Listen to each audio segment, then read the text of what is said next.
After World War II, relations between the former Allies, the United States of America and the Soviet Union broke down and brought about an era known as the Cold War, where the world was divided by politics and ideology into East and West. The end of World War II had brought about a new age of warfare in the form of the atomic bomb. The 1950s saw a massive amount of nuclear testing, with the USA and the Soviet Union constantly demonstrating how powerful they were. One incident which could have ended it all for everyone was the Cuban Missile Crisis in October 1962. After the Cuban Revolution led by Fidel Castro in 1959, Cuba, who had been an ally of the US, began to make links with the Soviets. America attempted to invade Cuba at the Bay of Pigs by training Cuban exiles, but suffered a defeat. The Soviet Premier Nikita Khrushchev had the idea to place nuclear missiles in Cuba to deter any future invasion, similar to the Jupiter missiles the US had placed in Turkey and Italy in case of a Soviet invasion. He also wanted the NATO-controlled West Berlin, which he planned to bargain for. The missiles were secretly shipped to Cuba, and construction began to make them operational. On October 14th, an American U-2 aircraft noticed the missiles in Cuba, and the CIA informed the president the next morning in Washington, D.C. The medium-range ballistic missiles had the ability to launch as far as D.C. The long-range ballistic missiles could reach almost all of the contiguous United States. President John F. Kennedy was faced with many choices. The Joint Chiefs of Staff believed that a full-scale attack and invasion of Cuba was the only option, but in doing this the Soviets would retaliate, ultimately leading to total nuclear war. Kennedy wanted to avoid appearing like a bunch of trigger-happy cowboys in the eyes of their allies. Technically, these new nukes didn't change much, as they added 40 nukes to the Soviet arsenal of 300, compared to the United States' 5,000 strategic nukes, but they couldn't be seen to be doing nothing. On October 18th, Kennedy met the Soviet Minister of Foreign Affairs, who assured him that any weapons in Cuba were defensive. Kennedy didn't want him to know what he already knew. They decided to blockade Cuba, calling it a quarantine, because technically a blockade was an act of war. It kept the US in control and wasn't the most aggressive of things to do. Any Soviet ships found to be carrying weapons to Cuba would be turned back. He informed his allies what was going on before addressing the nation. The United States moved to DEFCON 3. The world stirred uncomfortably, wondering how bad the threat was. The Pope appealed to both Khrushchev and Kennedy, asking for peace.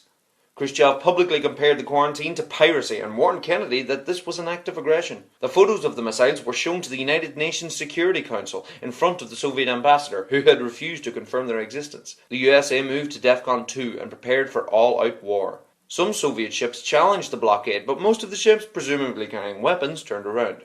An invasion was still on the cards, but they decided to hold out for diplomacy. Neither side were backing down.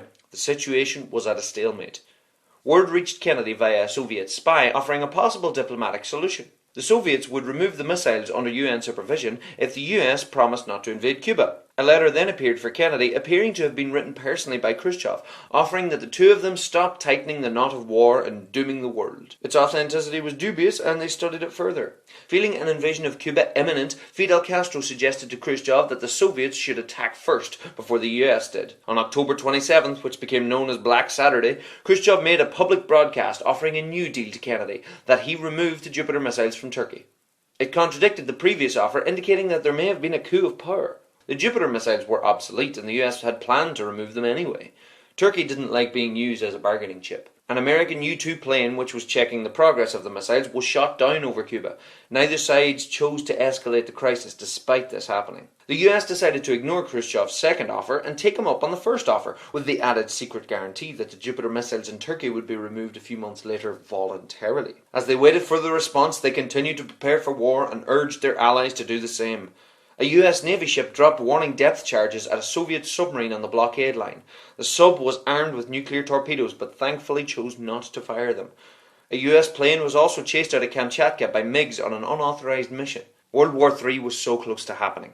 Thankfully, by that evening, the Soviets and the Americans had finally come to an agreement. They would remove the missiles from Cuba, Italy and Turkey. The United States also pledged to leave Cuba alone. Once the weapons were dismantled and on their way home, the US dropped their blockade. Khrushchev initially had left 100 tactical nuclear warheads, not specified in the US demands in Cuba, but in case Castro decided to do something rash with them, Khrushchev also had them chipped away. Months after the crisis, the Jupiter missiles were dismantled also, unknownst to the public that it was because of the crisis in Cuba. Despite avoiding total thermonuclear war, the Soviet Union appeared weak by these events, and Khrushchev ultimately lost power 2 years later. Castro felt betrayed by the Soviets, although Cuba remained safe, and the less said about Guantanamo Bay the better. John F. Kennedy was assassinated in Dallas, Texas, just over a year after the crisis. This crisis was a pure breakdown in communication. The Moscow-Washington hotline was set up from then on to allow the leaders to communicate directly rather than second-guessing each other. The Cold War would continue for decades, and the United States would go on to suffer one of its worst defeats in Southeast Asia. But that's a story for another time. Thanks again for watching. Hope you guys enjoyed it. If you want to find out more history, be sure to check out my other videos, including World War I in 6 minutes and World War II in 7 minutes. Don't forget to subscribe and find all my Facebook pages and all that jazz. Here's all the links below. Thanks guys, enjoy.